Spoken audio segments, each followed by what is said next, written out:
Buat teman-temanku yang baru gabung, bisa cek di playlist untuk urutan videonya, dan bisa juga cek di playlist untuk judul barunya. Bab 5082, Mengancam dengan Obat-obatan. Sekilas Ye Wusheng tahu bahwa Mulan dan Feng Ling adalah kekasih Lu Ming. Bahkan jika Lu Ming keluar untuk mati, mustahil baginya untuk membawa serta dua orang wanita kepercayaannya. Mungkinkah Lu Ming percaya diri atau memiliki semacam senjata pembunuh? Dia tidak pernah berbicara selama ini. Sekarang dia tiba-tiba muncul, mungkinkah dia sedang mempersiapkan sesuatu? Pikiran Ye Wusheng berputar, dia merasakan hawa dingin di hatinya, dia punya firasat buruk. Alasan mengapa dia bisa hidup selama bertahun-tahun, dan bahkan selamat dari pertempuran yang merusak di daratan utama yang kacau di era terakhir, semuanya karena kehati-hatiannya dan intuisinya yang tajam terhadap bahaya. Ayo pergi. Ye Wusheng tidak memberi tahu siapapun. Dia telah mundur diam-diam, bersembunyi di benua yang hancur di kejauhan dan mengamati. Lu Ming dan dua orang lainnya dengan cepat tiba di depan 8 klan di tanah terlarang. Mereka menghadapi ratusan asal-usul dari 8 klan dari kejauhan. Sekarang, lepaskan dia, kata Lu Ming. Setidaknya beberapa ribu orang dari alam Dewa Changqing telah ditangkap dan dibawa ke sini. Mereka dikendalikan oleh 8 klan di tanah terlarang dan beberapa ratus dari mereka berlutut di kehampaan di depan mereka. Dalam setengah hari lagi, orang-orang ini akan terbunuh. Pada saat ini, ketika mereka melihat Lu Ming keluar, orang-orang ini menghela napas lega. Jika Lu Ming keluar, mereka akan mampu bertahan hidup. Lu Ming, kau akhirnya keluar. Tapi, izinkan aku memberitahumu, kau tidak memenuhi syarat untuk bernegosiasi dengan kami. Yuan Sanji mencibir. Siapa kamu? Lu Ming melirik Yuan Sanji dengan acuh tak acuh. 3 esensi utama. Yuan Sanji menjawab. Jadi kamu adalah saudara dari orang-orang yang tidak berguna itu, aku akan mengingatnya. Lu Ming tertawa mengejek. Sampah yang dia maksud jelas adalah tiang keempat, tiang kelima, dan seterusnya. Yuan Siji, Yuan Wuji, dan yang lainnya juga ada di sana. Mereka sangat marah setelah mendengar ini. Lu Ming, kau sedang mencari kematian. Yuan 4 ekstrim sangat marah. Lu Ming, jangan lupa bahwa orang-orang dari alam Dewa Changqing masih berada di tangan kita. Apakah kamu tidak menginginkan nyawa mereka? Yuan Sanji mencibir. Rambutnya yang berwarna terang berkibar seperti pedang dewa, seolah-olah dapat menusuk kapan saja dan merenggut nyawa seseorang. Saya punya 13 ramuan dewa asal bermutu tinggi di sini. Lu Ming melambaikan tangannya dan ramuan-ramuan suci muncul di udara. Totalnya ada 13, dan semuanya adalah ramuan-ramuan suci bermutu tinggi. Lu Ming menggunakan energi asal yang terlarang untuk menyegelnya. Apa? Mata semua orang tertuju pada 13 ramuan suci tingkat asal terbaik di depan Lu Ming. Mereka hampir meneteskan air liur. 13 ramuan ajaib bermutu tinggi. Itu 13 di antaranya. Lu Ming sebenarnya memiliki 13 ramuan dewa tingkat asal terbaik. Itu sungguh mengerikan. Ramuan-ramuan suci bermutu tinggi sangatlah berharga. Tidak banyak di tanah terlarang, namun Lu Ming memiliki begitu banyak. Mata orang-orang dari 8 tanah terlarang besar membara dengan hasrat, dan yang mereka inginkan hanyalah merebutnya untuk diri mereka sendiri. Lu Ming, kirimkan obat ajaib itu. Teriak Yuan Sanji. Biarkan saja. Kalau kau tidak mau melepaskannya, aku akan menghancurkan semua obat-obatan suci ini. Jangan coba-coba mengambil satu tangkai pun. Lu Ming berkata dengan dingin. Dia telah membungkus 13 obat-obatan suci dengan energi asal yang terlarang. Dengan satu pikiran, dia dapat menghancurkannya. Ekspresi Yuan Sanji dan yang lainnya berubah. Menurut mereka, semua harta karun di tubuh Lu Ming adalah milik mereka. Mereka tidak boleh membiarkan Lu Ming menghancurkannya. Adapun kehidupan para ahli alam Dewa Changqing, itu tidak berarti banyak bagi mereka. Namun, mereka tidak bisa membiarkan mereka pergi begitu saja. Lu Ming tahu bahwa dia pasti akan mati jika mereka membiarkan mereka pergi. Jika dia menjadi gila dan menghancurkan obat dewa, mereka akan menderita kerugian besar. Lu Ming, berikan kami obat ajaibnya terlebih dahulu, dan kami akan segera melepaskannya. Teriak Yuan Sanji. Mustahil. Lu Ming menolak. Wajah Yuan Sanji menjadi gelap. Dia ingin menamparkan Lu Ming sampai mati karena dia khawatir tentang obat dewa tingkat asal terbaik di tangan Lu Ming. Bagaimana kalau begini? Kamu berikan kami separuhnya dulu, kami akan biarkan mereka pergi. Lalu kamu berikan kami separuhnya lagi, bagaimana? Kata Paman Mosa dari klan paling jahat. Tentu. Dengan lambaian tangannya, Luming melemparkan 6 ramuan dewa tingkat asal terbaik ke arah kutub ketiga.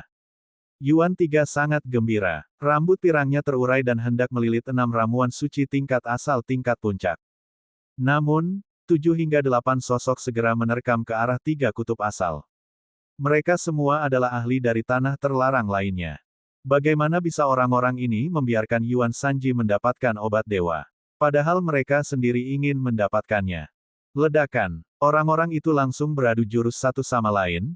Dalam sekejap saja, mereka telah bertukar jurus lebih dari 10 kali. Semuanya, ini bukan saatnya untuk saling membunuh dan memperebutkan harta karun. Setelah kita membunuh Luming, kita akan membagi harta karunnya secara merata di antara 8 klan. Bagaimana menurut kalian? Paman Mosa berteriak keras. Dengan suara ledakan, orang-orang dalam pertempuran yang kacau itu berpisah. Dapat dilihat bahwa 6 obat dewa masih jatuh ke tangan Yuan Sanji. Lagi pula, obat dewa itu terbang menuju 3 kutub asal, dan yang terakhirlah yang pertama bergerak, mengambil inisiatif. Namun, ia juga telah membayar harga yang mahal. Ia telah dipukul oleh seseorang, dan darah mengalir dari sudut mulutnya. Luka-lukanya tidak ringan. Tatapan semua orang tertuju pada Yuan Sanji, membuatnya merasakan tekanan kuat. Yuan Sanji sangat tidak senang, tetapi dia tetap memaksakan senyum di wajahnya dan berkata, benar sekali. Aku akan menyimpan ramuan-ramuan suci ini untuk saat ini. Setelah kita membunuh Luming dan mendapatkan harta karunnya, kita akan membaginya secara merata. Baiklah, mari kita lakukan itu. Tentu, semua ras mengangguk. Mereka tidak takut Yuan Sanji menarik kembali kata-katanya. Ada 8 tempat terlarang di sini. Jika 3 kutub asal berani mengingkari janji mereka, 7 klan lainnya akan menyerang bersama, dan semua orang dari klan cahaya utama di sini akan mati. Yuan Sanji dengan hati-hati memasukkan 6 ramuan dewa asal tingkat atas ke dalam cincin penyimpanannya. Sekarang, biarkan dia pergi. Luming berkata, dia merasa sangat disayangkan. Dia telah memberikan 6 obat dewa bermutu tinggi kepada kutub ketiga alam asal karena dia ingin menggunakan harta karun itu untuk memicu pertempuran yang kacau antara berbagai ras dan menyebabkan mereka saling membunuh. Sayangnya, orang-orang ini semua adalah rubah tua yang licik dan tidak tertipu oleh tipuannya. Namun, itu tidak menjadi masalah. Setelah mereka diselamatkan, niat membunuh yang dingin terpancar di kedalaman mata Luming. Sayangnya, tidak seorang pun dari 8 klan di tanah terlarang melihatnya. Lepaskan mereka, lepaskan mereka. Seketika para petinggi dari berbagai klan memberikan perintah. Tak lama kemudian, ribuan manusia di alam Dewa Azure pun bebas. Mereka semua terbang menuju pintu masuk dan memasuki wilayah tersebut. Mereka semua menghela napas lega. Mereka selamat. Tentu saja, setiap orang punya pemikirannya sendiri. Sebagian orang merasa bahwa Luming telah mengorbankan dirinya untuk menyelamatkan mereka dan berterima kasih padanya. Namun, beberapa orang merasa bahwa Luming harus menyelamatkan mereka karena dialah yang melibatkan mereka. Baiklah, sekarang setelah kalian semua dibebaskan, serahkan semua obat-obatan suci yang kalian miliki. Juga, apakah kalian memiliki obat-obatan suci lainnya di cincin penyimpanan kalian? Sebaiknya kalian serahkan semuanya kepada kami juga. Kata Yuan Sanji. Kakak senior, Feng Ling, mundurlah. Luming mengabaikan Yuan Sanji dan berkata kepada Huang Ling dan Mu Lan dengan suara rendah. Adik, hati-hati. Luming, hati-hati. Mu Lan dan Huang Ling mengingatkannya. Meskipun mereka tahu bahwa Luming percaya diri, mereka tidak bisa tidak khawatir. Jangan khawatir. Luming tersenyum dan kedua gadis itu mundur. 8 klan di daerah terlarang dan orang-orang di alam Dewa Changqing semuanya tercengang. Apa yang dilakukan Luming? Bab 5083, 1 pedang, 3 pembunuhan. Ledakan. Luming melangkah maju. Energi asal yang terlarang meletus seperti gunung berapi. Aura yang ganas menyerbu ke depan seperti gelombang pasang. Pada saat yang sama, 7 ramuan suci tingkat asal yang tersisa menghilang tanpa jejak. Luming menyimpannya di dalam cincin kekacauan. Para ahli dari 8 keluarga di daerah terlarang menyipitkan mata mereka, yang dipenuhi dengan cahaya dingin. Sikap Luming sangat jelas. Bagaimana mungkin mereka tidak tahu apa maksudnya? Mereka tidak mau berkompromi dan ingin bertarung sampai mati bersama mereka. Namun, ada ratusan ahli alam asal di sini. Apa yang Luming miliki untuk melawan mereka sampai mati? Itu seperti seekor belalang sembah yang mencoba menghentikan kereta perang, perjuangan yang sia-sia. Beberapa ahli alam Dewa Changqing, seperti Han Yue dan Fu Yuan, tampak sedih. Menurut mereka, Luming tahu bahwa dia akan mati, tetapi dia tidak ingin mati dalam kehinaan. Dia ingin mati dalam pertempuran. Mereka ingin menyelamatkannya, tetapi sayangnya mereka tidak punya kekuatan. Udara dipenuhi dengan suasana tragis. Jika kau sedang berjuang di ambang kematian, maka biarkan orang tua ini yang mengantarmu. Tatapan Paman Mosa sangat dingin. Dia telah berjanji pada Mosa bahwa dia akan membawa kembali kepala Luming dan menyerahkannya kepada Mosa. Asyik, Paman klan Mosa melancarkan gerakannya. Gerakan pertama yang ia gunakan adalah gerakan mematikannya, teknik asli, tangan jahat. Sebuah tangan abu-abu besar seukuran bintang mencengkeram Luming dengan kekuatan yang mengerikan. Energi dalam kehampaan itu kacau balau. Tidak diragukan lagi, Paman Mosa sangat kuat. Dia berdiri di puncak timbal balik awal dan tidak lebih lemah dari kutub ketiga alam asal. Kalau tidak, dia tidak akan begitu percaya diri saat menghadapi Luming yang telah menembus batas 5 kali. Sayangnya, dia telah bertemu Luming. Pedang patah tiba-tiba muncul di tangan Luming. Energi asal yang terlarang dituangkan, dan formasi di gagangnya diaktifkan. Seberkas energi merembes keluar, dan pedang Raja Manusia itu patah. Cahaya pedang meledak, dan cahaya pedang menembus kehampaan alam semesta. Aduh! Telapak tangan Paman Mosa langsung terbelah, dan darah berceceran ke segala arah, berhamburan ke udara. Ah! Arg! Paman Mosa menjerit kesakitan, suaranya dipenuhi ketakutan saat dia mundur. Namun, sudah terlambat. Cahaya pedang itu terlalu cepat. Hanya dengan sekejap, pedang itu menebas tubuh Paman Mosa. Baju zirah tingkat asal pada tubuh Paman Mosa terpotong seperti tahu. Pada saat yang sama, akar asal miliknya juga hancur.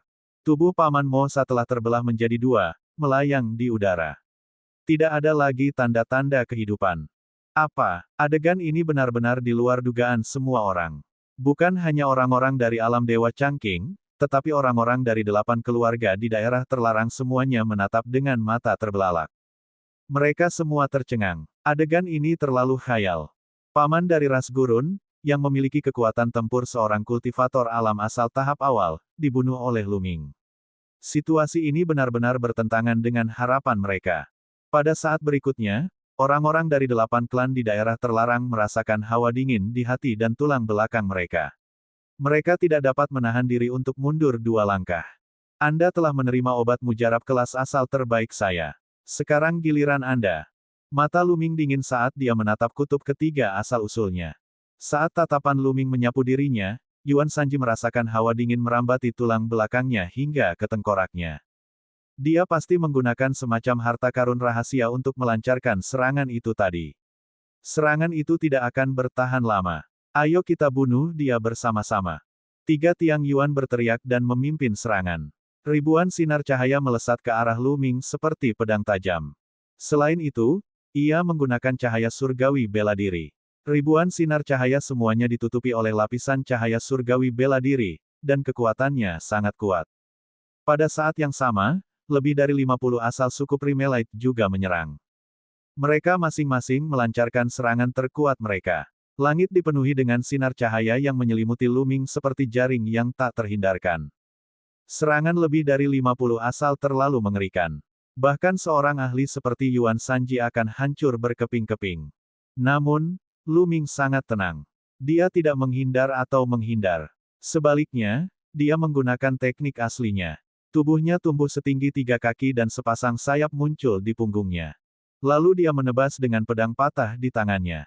Cahaya pedang yang menggemparkan meledak dan sangat indah, menerangi kegelapan kehampaan alam semesta. Sinar cahaya yang seperti jaring yang tak terhindarkan itu terbelah menjadi 2 oleh kilatan pedang. Kemudian, sayap di punggung Luming mengepak dan sosoknya seperti sambaran petir saat ia menyerbu ke arah kutub ketiga alam asal. Yuan Sanji dan yang lainnya tercengang. Lebih dari 50 ahli alam asal menyerang bersama-sama tetapi Luming berhasil menerobosnya dalam satu gerakan. Ini terlalu mengejutkan. Tidak bagus. Yuan Sanji bereaksi seketika. Ketakutan menguasainya saat ia mundur dengan cepat. Saat ia mundur, ia meraih dua anggota alam asal ras cahaya primordial lainnya dan mendorong mereka ke arah Luming. Kekuatan tempur Yuan Sanji sudah kuat, dan kedua orang itu tidak menyangka Yuan Sanji akan menggunakan jurus ini. Mereka sama sekali tidak siap dan langsung didorong keluar oleh Yuan Sanji.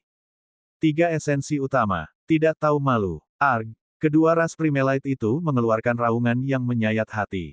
Dalam kecemburuan dan ketakutan mereka, mereka hanya bisa melawan dengan sekuat tenaga.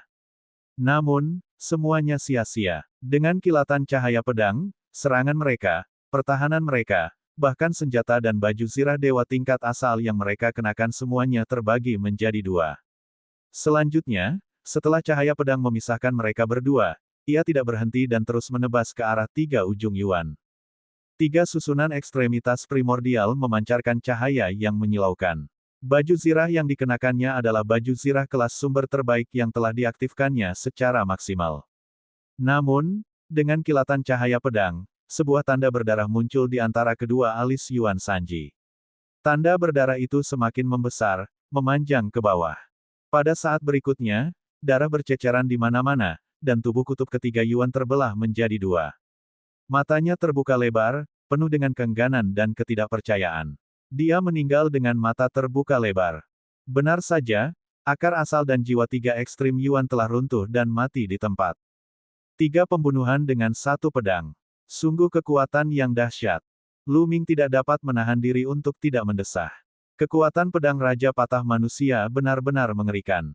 Bahkan baju besi tingkat sumber terbaik pun tidak dapat menahannya dan mudah terpotong. Ini hanyalah energi lemah di gagang pedang Raja Patah milik manusia. Energi yang paling mengerikan berada jauh di dalam tubuh pedang. Luming sama sekali tidak dapat mengendalikannya. Jika pedang itu meledak, dia tidak tahu seberapa kuatnya. Jauh di sana, di benua terlantar, kau yang abadi melihat segalanya. Bahkan dengan ketenangannya yang telah ia jalani selama bertahun-tahun yang tak terhitung jumlahnya, ia tidak dapat menahan gemetar pada saat ini. Kebingungan, ketakutan, dan rasa takut yang tak kunjung hilang memenuhi hatinya. Dia benar-benar takut. Jika dia tidak memikirkannya dan mundur secara diam-diam, Luming akan membunuhnya terlebih dahulu. Dengan kekuatannya, dia pasti tidak akan mampu menghalanginya dan pasti akan mati. Itu pedang patah. Semuanya karena pedang patah itu. Dari mana pedang patah itu berasal? Mengapa begitu mengerikan? Tatapan mata Ye Wusheng jatuh pada pedang patah di tangan Luming. Ada ketakutan dan keserakahan di matanya. Dia tidak mengenali Raja Pedang Patah Manusia. Dia bukan satu-satunya. Yang lain pun tidak dapat mengenalinya. Ge Qian adalah satu-satunya yang pernah melihat pedang patah milik Raja Manusia, namun dia sudah mati. Meskipun Xuan Yuanyi bertarung dengan pedang patah Raja Manusia, kecepatan mereka terlalu cepat dan berada di kedalaman kehampaan alam semesta. Langit dipenuhi dengan ki dan cahaya yang kuat, sehingga tidak seorang pun dapat melihat pedang patah di tangan Xuan Yuanyi dengan jelas. Bab 5084 membunuh sampai mereka ketakutan. Setelah itu, Xuan Yuanyi menyerahkan pedang Raja Patah Manusia kepada Luming. Dengan kecepatan yang lebih cepat, pedang itu menembus kehampaan dan terbang ke lautan kesadaran Luming. Bahkan Luming tidak bereaksi tepat waktu, apalagi yang lainnya. Oleh karena itu, tak seorang pun mengenali bahwa itu adalah pedang patah milik Raja Manusia. Namun, mereka semua tahu bahwa pedang patah di tangan Luming sangat luar biasa. Aku harus pergi dulu. Jika Luming tahu, aku pasti akan mati. Ye yang tak pernah mati merenung, lalu bersembunyi lebih dalam lagi, berencana mencari kesempatan untuk melarikan diri. Luming telah membunuh 3 orang dengan satu tebasan. Adegan ini bahkan lebih mengejutkan dan menggemparkan daripada saat Luming membunuh Paman Mosa. Baru saja, lebih dari 50 asal ras cahaya utama telah mengepung Luming, tetapi dia telah menerobos mereka dengan satu serangan pedang dan membunuh 3 ahli. Dampaknya terlalu besar. Banyak orang terkesiap dan menggigil. Membunuh. Mati. Luming berteriak dan tidak berhenti. Dia menebas lagi, dan cahaya pedang itu meluas dan menebas asal-usul ras cahaya purba. Puff. Kali ini, 5 asal-usul dibunuh langsung oleh cahaya pedang. Cahaya pedang dari Raja Pedang Patah Manusia terlalu mengerikan. Ia membunuh para ahli timbal balik awal ini seolah-olah mereka adalah ayam. Berlari. Daerah sekitarnya dipenuhi dengan asal-usul suku Primelite. Saat ini, mereka sudah ketakutan setengah mati. Salah satu dari mereka berteriak, dan semuanya berhamburan dalam keriuhan, melarikan diri ke segala arah. Jangan takut, dia mengandalkan pedang patah itu. Namun, sangat melelahkan untuk mengendalikan senjata pembunuh yang hebat seperti itu. Dia tidak akan mampu bertahan lebih dari beberapa gerakan. Seseorang dari suku Lord yang keji berteriak. Benar sekali, mereka yang melakukan serangan gabungan, menyiapkan serangan gabungan untuk membunuhnya. Salah satu asal-usul laba-laba iblis 9 yin juga meraung. Selain asal-usul ras cahaya esensi, para ahli dari ras lain tidak mundur. Sebaliknya, mereka menyerang Lu Ming. Mereka memiliki ratusan asal, dan mereka juga memiliki serangan gabungan. Ini bukan serangan gabungan para dewa, tetapi serangan gabungan timbal balik. Formasi gabungan di alam asal dan alam dewa surgawi bekerja dengan prinsip yang sama. Mereka juga perlu menciptakan pembawa formasi gabungan. Namun, formasi alam asal jauh lebih sulit dibuat daripada formasi dewa surgawi. Bahan-bahan yang dibutuhkan juga jauh lebih berharga. Bahkan di berbagai tanah terlarang, tidak banyak formasi gabungan alam asal. Siapkan formasi. Tidak diragukan lagi bahwa semua alasan terlarang itu mempunyai formasi resiprositasnya sendiri. Namun, Lu Ming menemukan bahwa mereka bertiga memiliki mayoritas formasi serangan gabungan. Dan EBSCP, ini jelas berbeda dari serangan gabungan dewa-dewa. Serangan gabungan dewa-dewa membutuhkan setidaknya 5 orang. Serangan gabungan 3 orang akan terlalu lemah. Namun, wilayah asalnya berbeda. Pertama, sangat sulit untuk menciptakan media untuk formasi kombinasi secara timbal balik. Semakin banyak orang dalam formasi, semakin sulit. Lebih jauh lagi, pada timbal balik, bahkan formasi yang dibentuk oleh 3 orang akan jauh lebih kuat daripada hanya 3 kali. Setidaknya ada 10 formasi penyerangan gabungan di setiap suku. Namun, yang paling banyak orangnya adalah formasi penyerangan gabungan yang terdiri dari 5 orang, dengan hanya 2 orang. Berbagai tanah terlarang secara alami memiliki lebih banyak formasi gabungan energi asal orang, tetapi mereka tidak membawanya. Awalnya, itu hanya untuk menghadapi Lu Ming. Mereka telah mengirim cukup banyak orang dan berpikir bahwa jumlahnya akan lebih dari cukup. Siapa yang akan membawa begitu banyak formasi serangan gabungan? Para ahli dari berbagai ras telah mengepung Lu Ming dalam bentuk kipas. Sebelum mereka tiba, mereka telah melancarkan serangan jarak jauh ke arah Lu Ming. Kalau begitu, mari kita bunuh sepuasnya. Kilatan dingin terpancar di mata Lu Ming. Sepertinya 8 keluarga di tanah terlarang tidak akan membiarkannya pergi. Karena mereka menginginkan nyawanya, mereka harus siap dibunuh olehnya dan darahnya mengalir seperti sungai. Asyik, Raja Pedang Patah Manusia tampaknya telah merasakan keinginan Lu Ming. Pedang itu berdengung dan cahaya pedang melonjak. Dari kejauhan, Lu Ming tidak tampak memegang pedang patah. Sebaliknya, itu adalah pedang suci yang bersinar dengan cahaya suci. Pedang itu dalam kondisi sempurna. Lu Ming mengayunkan pedangnya dan mematahkan semua serangan jarak jauh yang ditujukan padanya. Kemudian, sayap di punggungnya mengepak dan dia melesat keluar seperti kilat. Yang pertama menanggung beban serangan itu adalah formasi 3 orang dari suku yang sangat jahat. 3 asal-usul penguasa yang keji membentuk formasi serangan gabungan, yang berubah menjadi bilah pedang yang keji dan menebas Lu Ming. Dentang, Lu Ming mengayunkan pedangnya dan bertabrakan dengan bilah pedang kejahatan yang ekstrim. Dengan suara keras yang memekakkan telinga, bilah kejahatan ekstrim bergetar hebat. Terlihat jelas retakan muncul pada bilah kejahatan ekstrim. Kemudian, bilah itu meledak dengan keras. Setelah mengatur formasi, mereka bertiga menyemburkan darah dan mundur dengan cepat. Jelas mereka terluka parah. Mereka ingin mundur, tetapi sudah terlambat. Lu Ming melancarkan teknik asal-usulnya dengan kecepatan luar biasa. Dalam sekejap, ia berhasil menyusul mereka. Cahaya pedang menyala dan 3 orang terbunuh. Lu Ming tidak berhenti setelah membunuh 3 ahli teratas dari suku Lord yang keji. Dia terus menyerang ke depan, terus-menerus menebaskan cahaya pedang dan mengeluarkan suara jeritan yang mengerikan. Dalam sekejap, lebih dari 10 ahli tingkat asal dari penguasa keji telah terbunuh. Asal-usul dewa yang keji itu pun menjadi ketakutan dan tersebar. Setelah itu, Lu Ming menyerang laba-laba iblis 9 yin dan menghancurkan formasi serangan gabungan, menewaskan 3 orang yang sedang menyiapkan formasi itu. Tentu saja, selama proses ini, Lu Ming juga jatuh ke dalam perangkap. Meskipun pedang patah raja manusia memiliki kekuatan yang tak tertandingi, namun kekuatannya hanya pada serangan. Pedang itu tidak memberikan kecepatan yang lebih tinggi atau pertahanan yang lebih kuat bagi Lu Ming. Ada terlalu banyak orang dari 8 keluarga di daerah terlarang. Ratusan orang menyerang pada saat yang sama, sehingga dapat dikatakan bahwa mereka berdesakan dan datang dari segala arah. Meskipun Lu Ming dapat mengayunkan pedang patah raja manusia dan membelah serangan ini, akan selalu ada celah. Lu Ming terus-menerus terkena serangan dan tubuhnya terhuyung-huyung. Meskipun ia memiliki baju besi tingkat atas dan lapisan pelindung tipis, itu tidak berguna. Ia masih terluka dan darah mengalir dari sudut mulutnya. Membunuh. Lu Ming bagaikan binatang buas yang terluka. Ia mengeluarkan raungan keras dan serangannya menjadi lebih ganas. Puff, puff, seperti seekor harimau yang memasuki kawanan domba. Siapapun yang menjadi sasaran tidak dapat melarikan diri.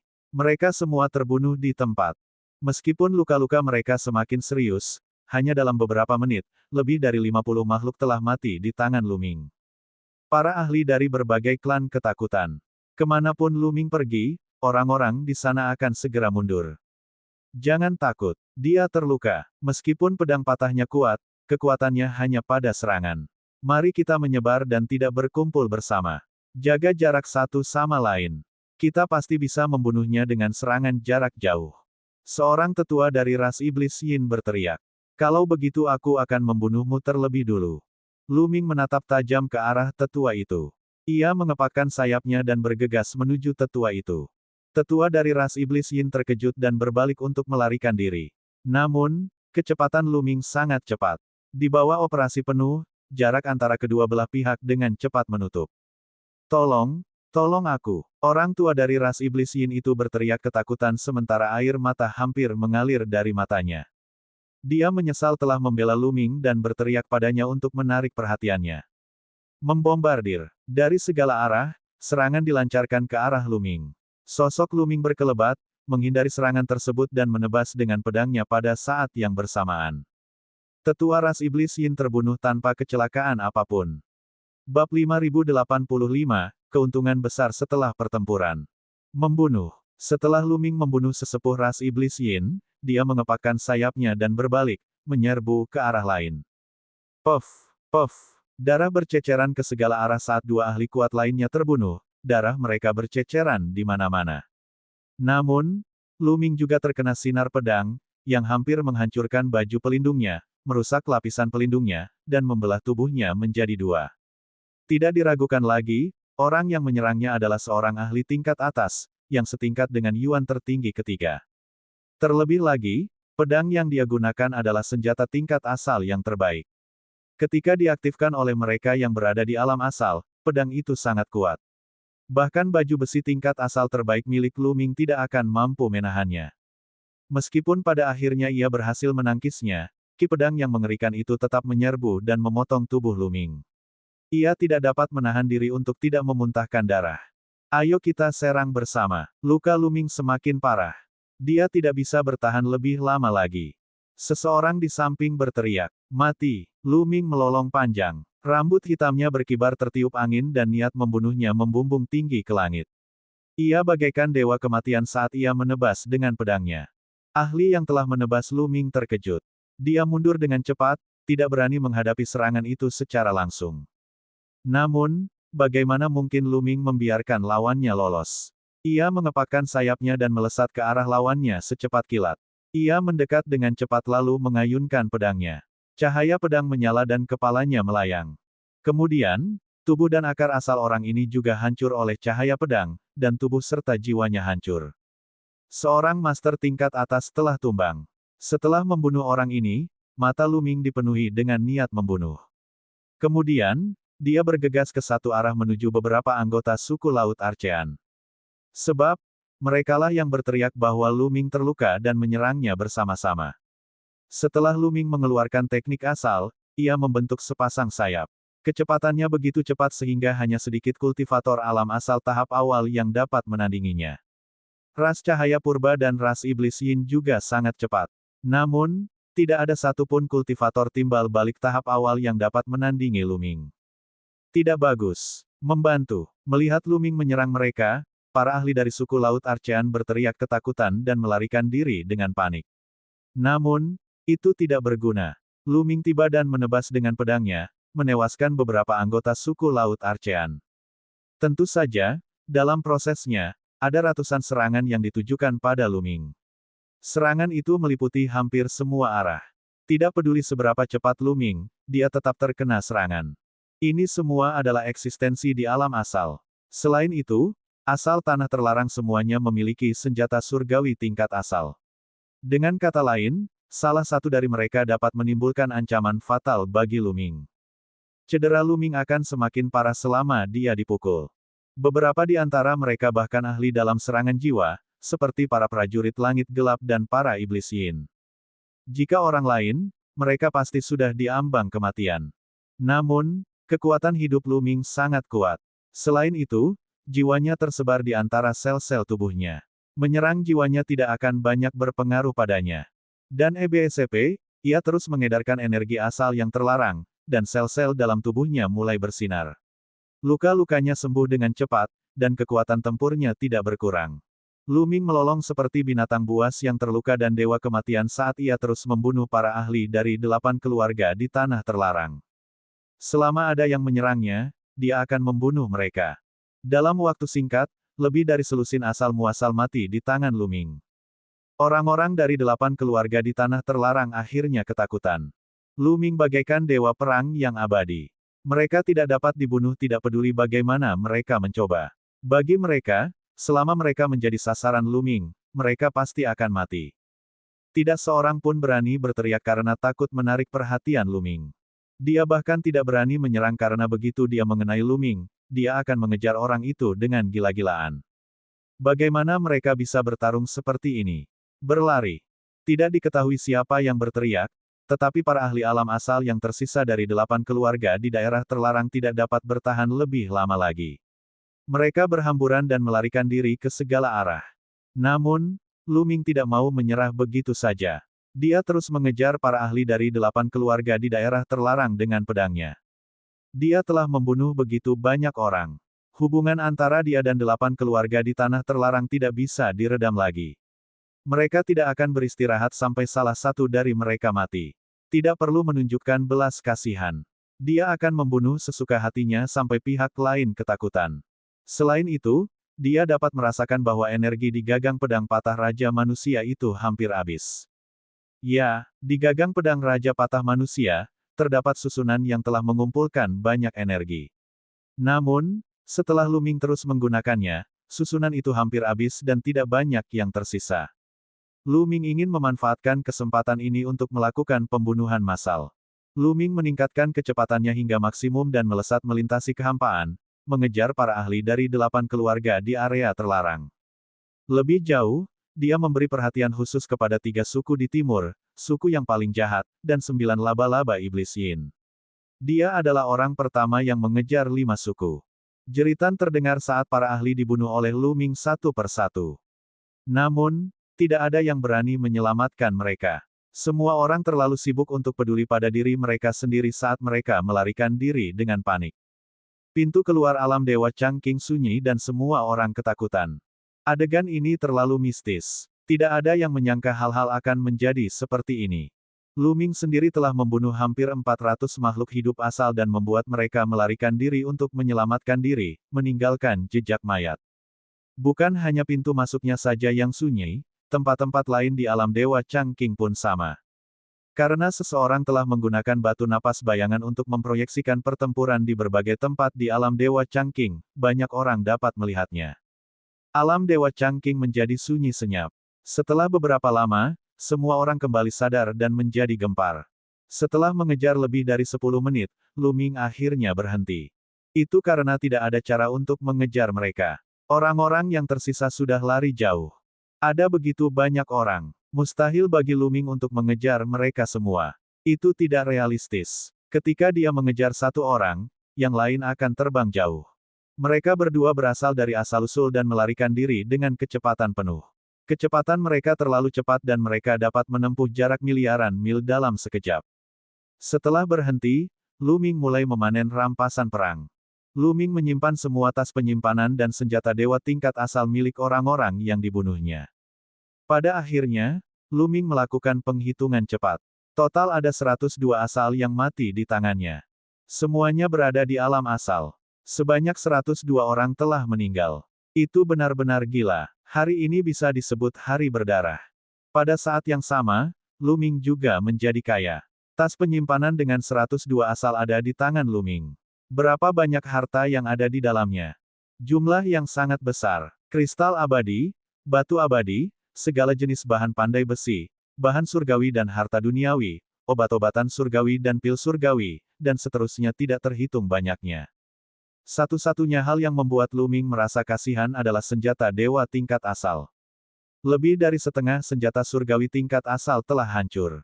Senjata surgawi tingkat asal yang defensif telah terbelah oleh pedang patah Raja Manusia dan menjadi tidak lengkap. Hal ini membuat Lu Ming merasa kasihan. Namun, selama diperbaiki secara perlahan, hal itu masih dapat diperbaiki.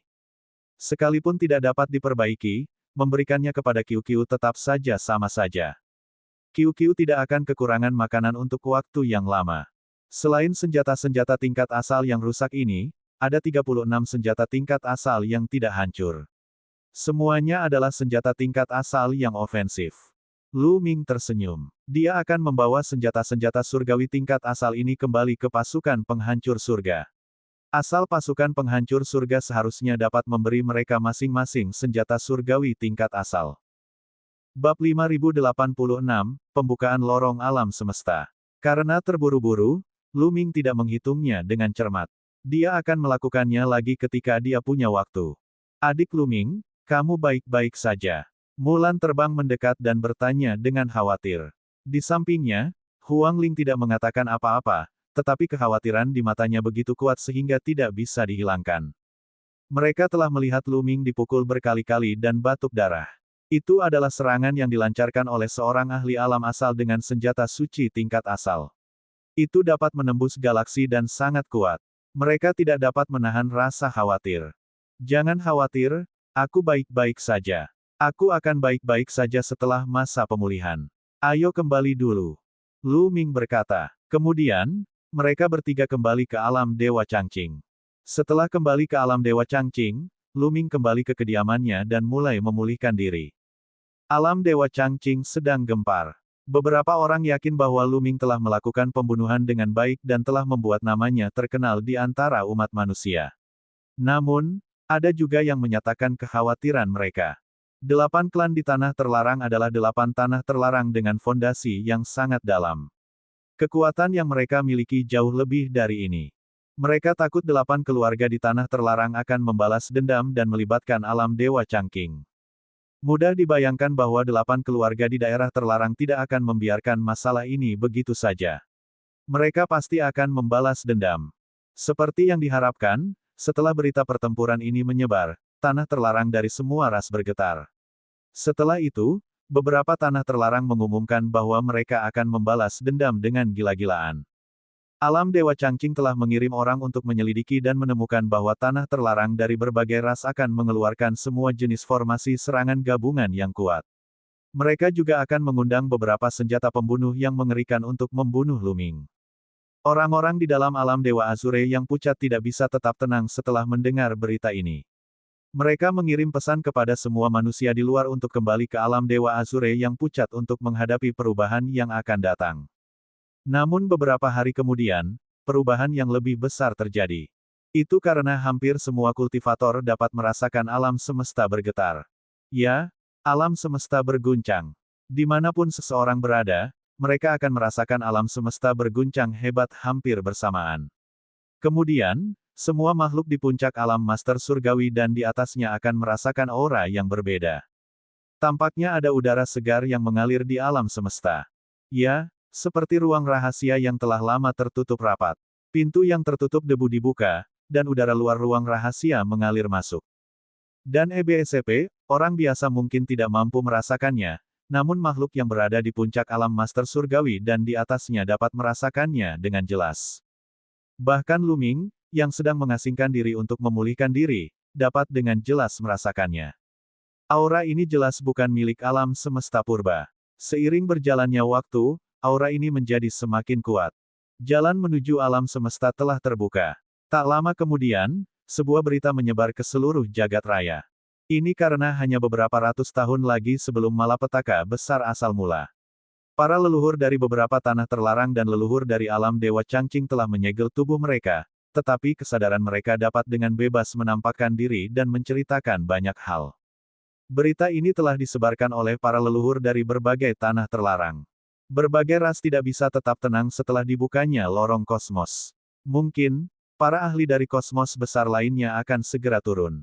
Berbagai ras ingin membunuh untuk mencapai wilayah Dewa Changqing dan menghancurkan Luming, tetapi mereka harus menundanya. Mereka harus membuat persiapan untuk menghadapi peristiwa besar yang akan terjadi. Beberapa hari kemudian, alam semesta berguncang lagi. Jalan menuju alam semesta lain telah terbuka. Semua orang sudah tahu bahwa ada lebih dari satu lintasan kosmik. Badai akan datang. Luming menghela napas. Luka-lukanya sudah sembuh. Lautan alam semesta Yin yang terletak di dua sisi kekacauan yang tak berujung. Jika seseorang dapat melihat ke bawah pada kekacauan tak berujung dari sudut pandang yang tinggi, mereka akan melihat bahwa samudera alam semesta Yin yang terletak di dua arah yang berbeda, seperti dua mata ikan Yin Yang. Di tengah-tengah dua samudera jagat raya, terdapat hampir 70.000 kosmos besar dengan berbagai ukuran. Dengan bagian tengah kedua samudera semesta sebagai garis pemisah, satu sisi merupakan alam Yang dan sisi lainnya merupakan alam Yin. Letak alam semesta purba adalah di persimpangan alam Yang dan alam Yin. Kosmos Agung Kehampaan Murni Giok menduduki peringkat ke-10 di antara kosmos agung yang tak terhitung jumlahnya di alam Yang. Kosmos ini satu peringkat lebih tinggi daripada alam semesta purba pada puncaknya. Kosmos ini telah diwariskan selama bertahun-tahun yang tak terhitung jumlahnya dan merupakan kosmos agung yang sangat kuno. Kosmos ini sangat makmur, memiliki ortodoksi yang sangat kuno, dan sangat kuat dengan para dewa di mana-mana. Istana Giok Murni merupakan ortodoksi yang paling kuno dan kuat di kosmos agung Giok Murni. Sebuah sosok sedang duduk bersila di sebuah aula besar. Dia adalah seorang lelaki tua berambut putih dan berjanggut putih. Namun, wajahnya kemerahan dan dia tampak seperti seorang pemuda. Tidak mungkin untuk mengetahui usianya. Akan tetapi, jika orang-orang di kosmos agung Jadepure berada di sini, mereka pasti akan mengenali orang ini sebagai pendiri istana Jadepure, Patriark Jadepure. Sosok perkasa ini telah hidup selama bertahun-tahun yang tidak diketahui. Dalam kesan makhluk hidup yang tak terhitung jumlahnya di kosmos agung Jadepure, seolah-olah Patriark Sekte Jadepure telah ada sejak alam semesta diciptakan. Banyak orang berlutut dengan hormat di bawah aula. Mereka semua adalah tokoh-tokoh terkemuka dari istana Jadepure dan penguasa kosmos agung Jadepure. Mereka adalah tokoh-tokoh yang dapat mengguncang seluruh kosmos agung Jadepure hanya dengan hentakan kaki mereka.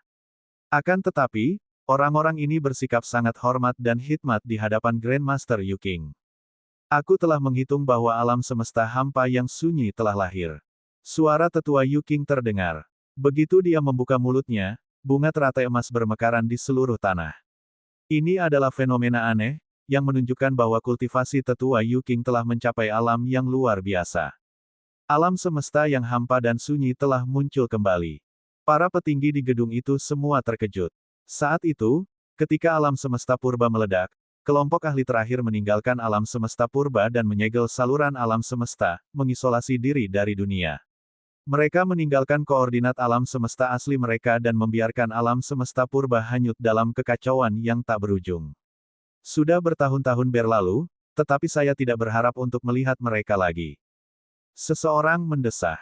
Dahulu kala, banyak sekali orang yang tewas dalam pertempuran di alam semesta purba. Banyak pembudidaya abadi yang tewas dan mengubur harta yang tak terhitung jumlahnya. Sekarang mereka telah muncul kembali di dunia. Ini juga merupakan kesempatan bagi kita. Orang lain berbicara. Benar sekali. Belum lama ini, saya merasakan aura alam semesta purba lagi. Itu berada di persimpangan alam Yang dan alam Yin. Namun, alam semesta purba saat ini berada pada tahap akhir dari kesengsaraan asal mula utama. Itu hanya dapat menampung keberadaan tahap awal asal mula paling banyak. Itu adalah tempat yang baik bagi beberapa junior untuk mendapatkan pengalaman. Tidakkah beberapa anak muda ingin menemukan alam semesta dengan kesengsaraan asal mula utama untuk ditembus? Ini adalah pilihan yang baik. Kata Patriark Yuking. Baik, leluhur. Aku akan mengaturnya. Pada saat yang sama, dalam kekosongan cahaya suci kosmos yang agung. Ini juga merupakan kosmos yang sangat kuat, yang bahkan peringkatnya lebih tinggi daripada kosmos agung jade murni di kosmos agung alam yang. Beberapa makhluk kuat di kosmos itu juga telah merasakan kelahiran kosmos agung purba dan mengirim orang untuk mengirim elit mereka ke kosmos agung purba. Tidak hanya 10 alam semesta teratas, tetapi juga kosmos besar yang tidak berperingkat tinggi memiliki ahli yang menakutkan. Ketika jalur alam semesta ke alam semesta purba telah dibuka, orang-orang ini juga telah merasakan aura alam semesta purba dan bahwa ia sedang menghadapi kesengsaraan besar dari asalnya. Para elit kosmos ini semuanya bergegas menuju kosmos purba. Bab 5087, Kekacauan dimulai. Di alam yang, para ahli dari berbagai kosmos besar terus-menerus bergegas menuju alam semesta yang sunyi. Dunia bawah juga memilikinya. Ketika lorong kosmik alam semesta purba terbuka, makhluk-makhluk kuat dari dunia bawah juga merasakan aura alam semesta purba. Mereka telah mengirim sejumlah besar elit ke alam semesta purba untuk merebut kekayaannya. Di antara mereka, tidak kekurangan tokoh-tokoh yang mengerikan. Tentu saja, tingkat kultivasi tertinggi di antara mereka hanya pada timbal balik awal. Di bawah malapetaka asal mula yang besar, bahkan para ahli dari alam semesta luar tidak dapat masuk. Begitu mereka masuk, mereka juga akan ditekan oleh malapetaka asal mula yang besar dan mati. Pada suatu ketika, angin dan awan bertemu di hutan belantara. Di daerah terpencil di alam semesta purba, terdapat pecahan benua, sisa-sisa bintang, dan bahkan reruntuhan sungai surgawi. Terlebih lagi, tempat ini sunyi senyap. Tidak ada kekuatan hidup atau ki purba. Tidak ada orang atau makhluk hidup. Bahkan para kultivator tidak dapat tinggal lama di sini.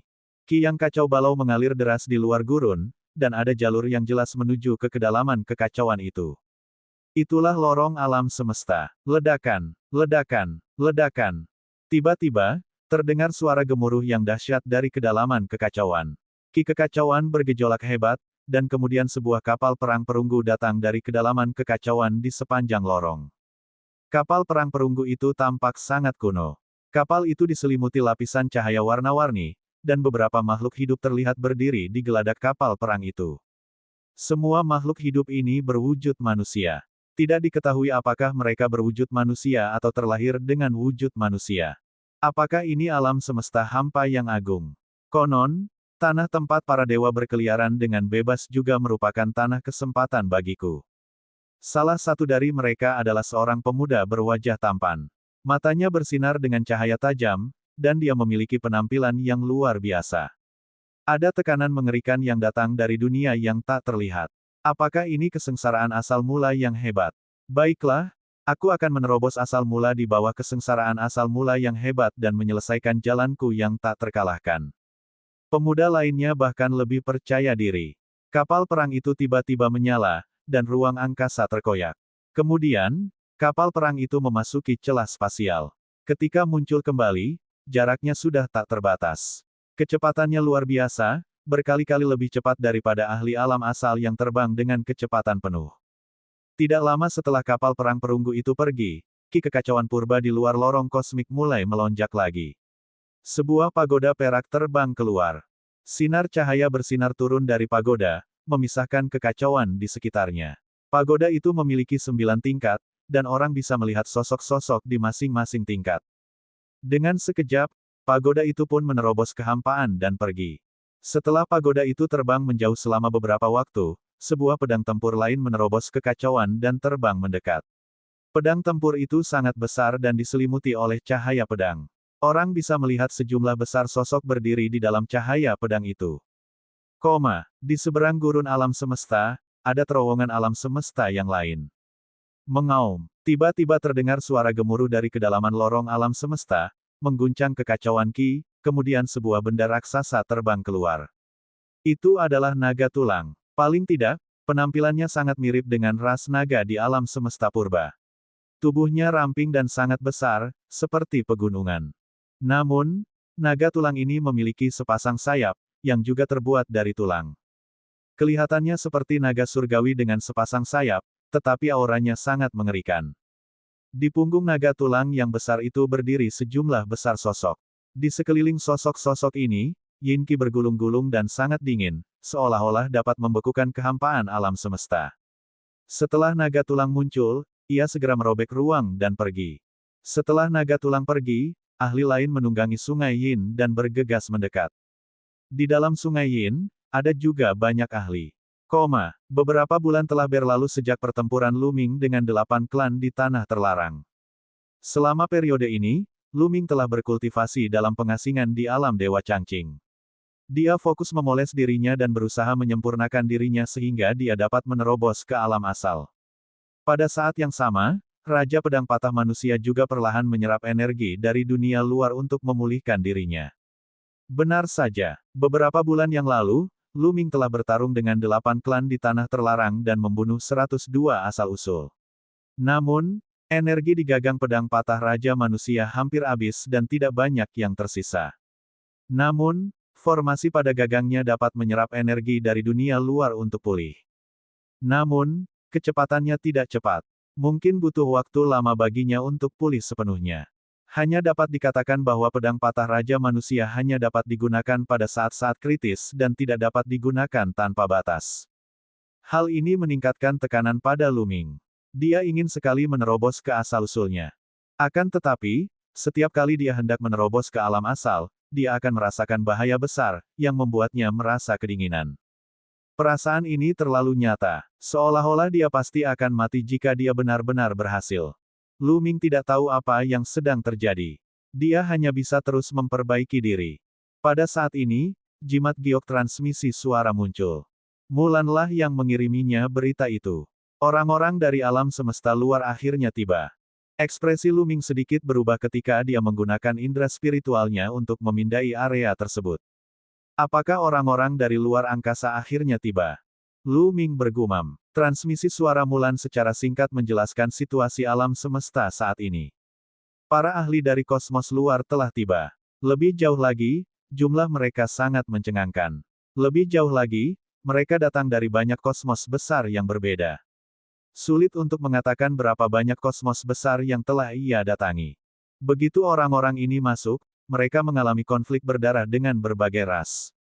Sebab, yang menjadi target utama orang-orang dari alam semesta luar adalah sisa-sisa sejarah, reruntuhan, serta tempat-tempat rahasia yang tersembunyi di alam semesta purba. Tempat-tempat ini seringkali terkubur dengan sejumlah besar harta karun yang tertinggal dari era sebelumnya. Dan target dari berbagai tanah terlarang besar juga adalah ini, jadi wajar saja jika akan ada konflik. Namun hasilnya adalah berbagai tanah terlarang mengalami kerugian besar. Meskipun para ahli terkuat dari alam semesta luar masih dalam tahap awal, jumlah mereka sangat mencengangkan.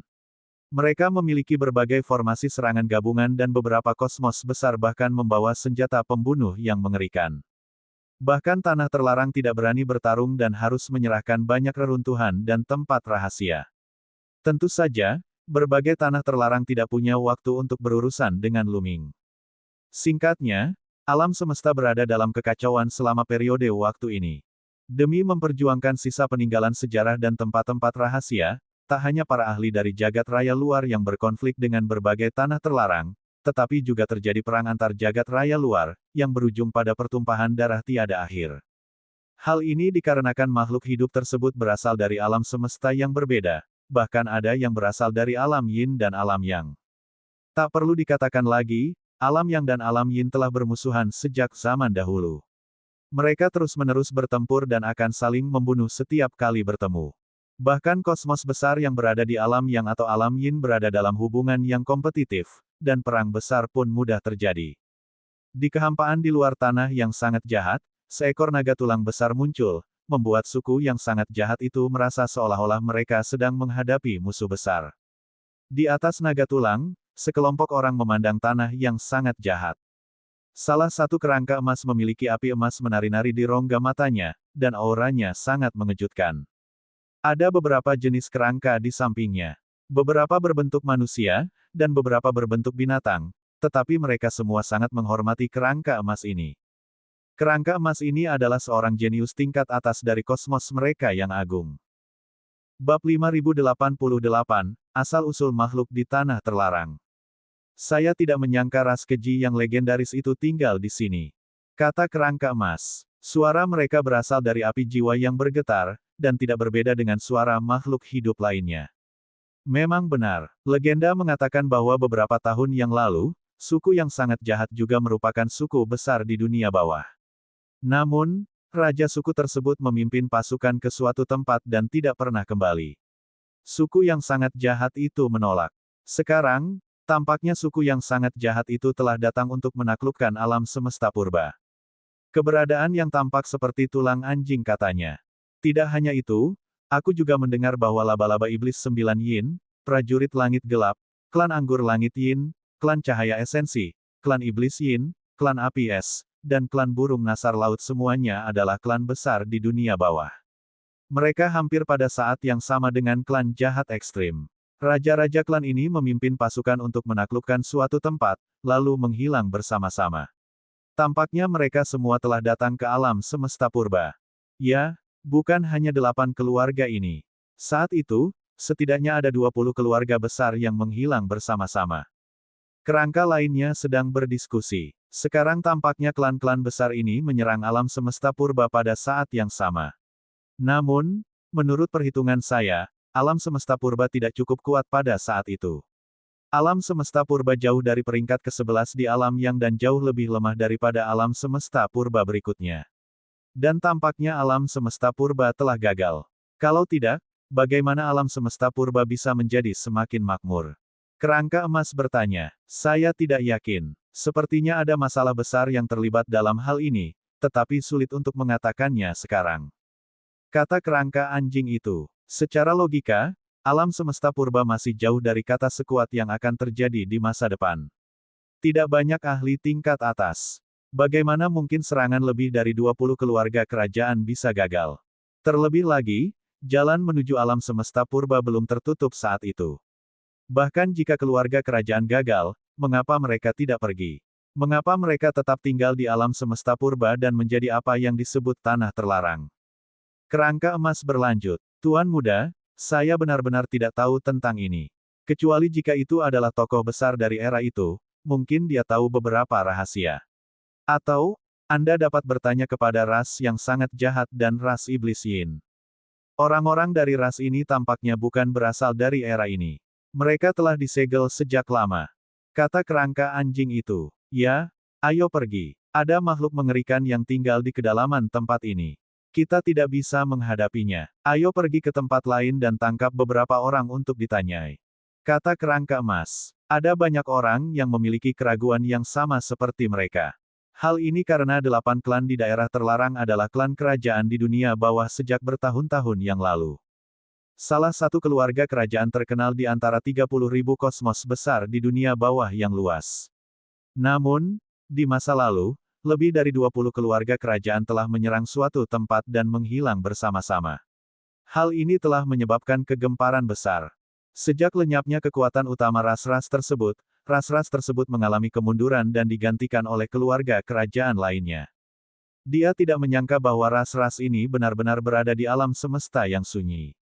Namun kini, hanya tersisa 8 klan. Banyak orang ingin tahu apa yang terjadi saat itu.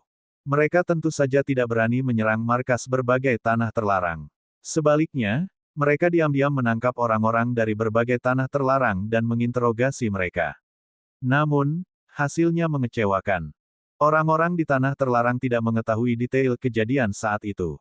Mereka hanya tahu bahwa mereka mengikuti raja mereka untuk menyerang alam semesta yang sunyi dan mengalami kekalahan yang mengerikan. Banyak raja-raja dari keluarga kerajaan terbunuh dan mayat mereka terapung di hutan belantara. Ini menggemparkan semua makhluk hidup di alam semesta luar.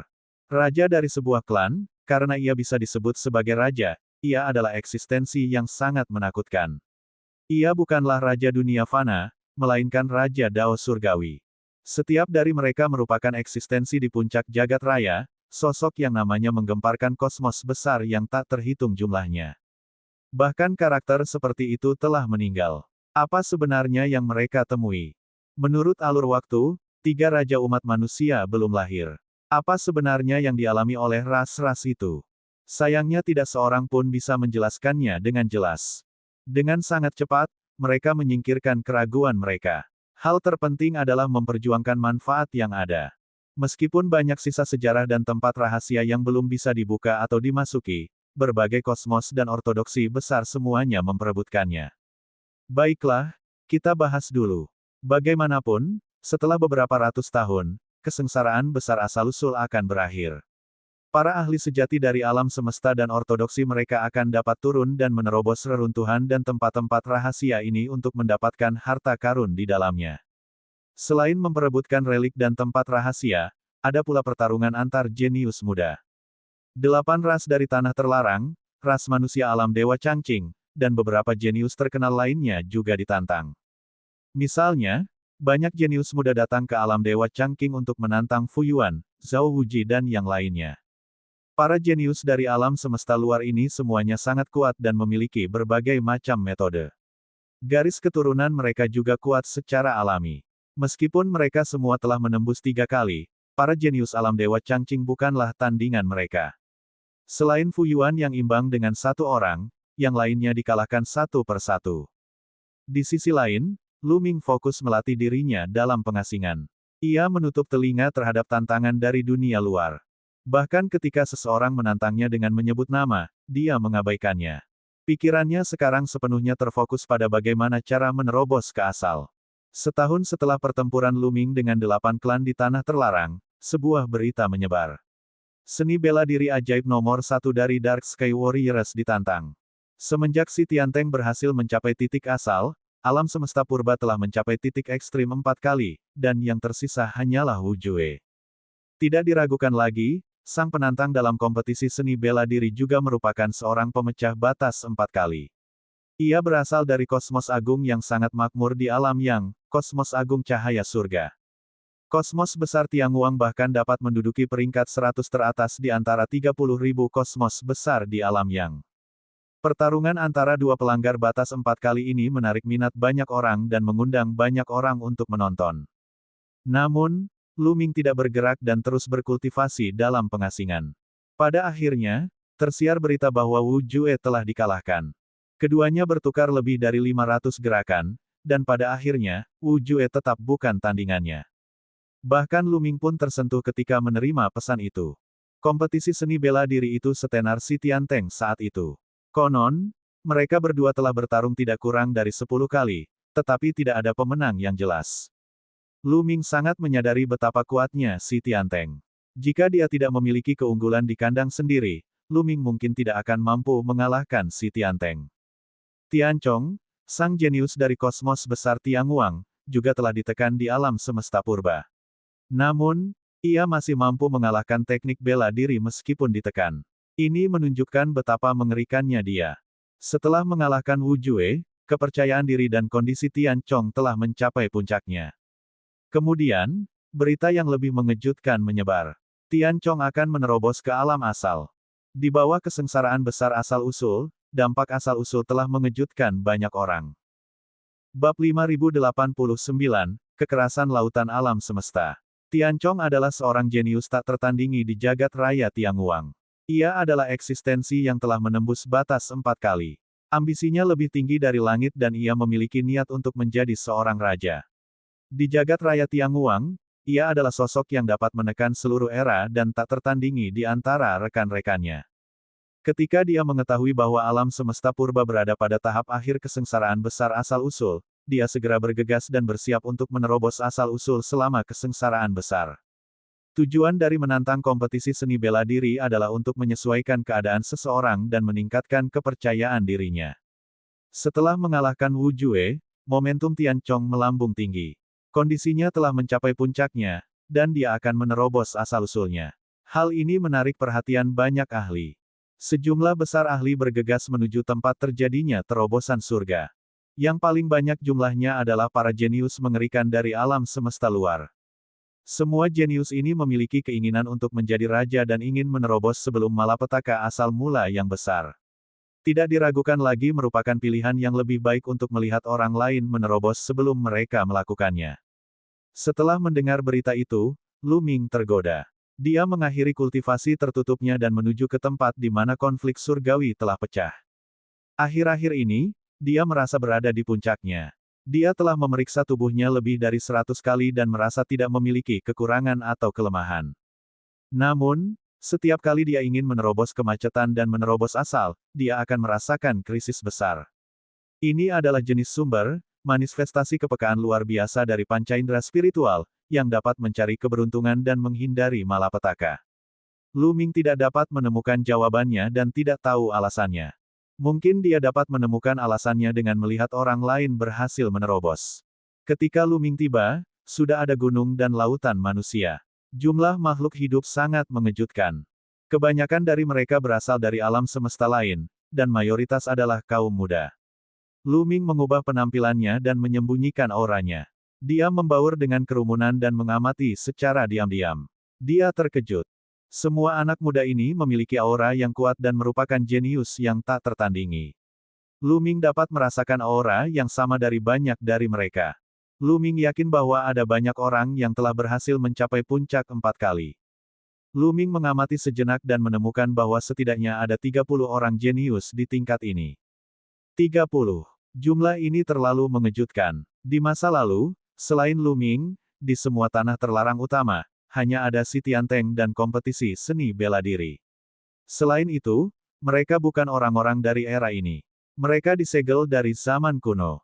Tampaknya ada 30 orang yang melanggar batas waktu keempat, atau bahkan lebih. Itu terlalu mengejutkan. Namun, dari sudut pandang lain, ini normal.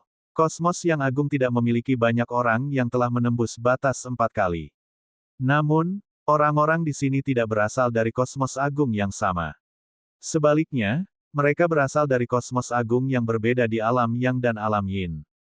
Orang-orang ini semuanya ambisius dan ingin membuat terobosan di bawah kesengsaraan besar asal mula. Itulah sebabnya mereka datang ke alam semesta purba.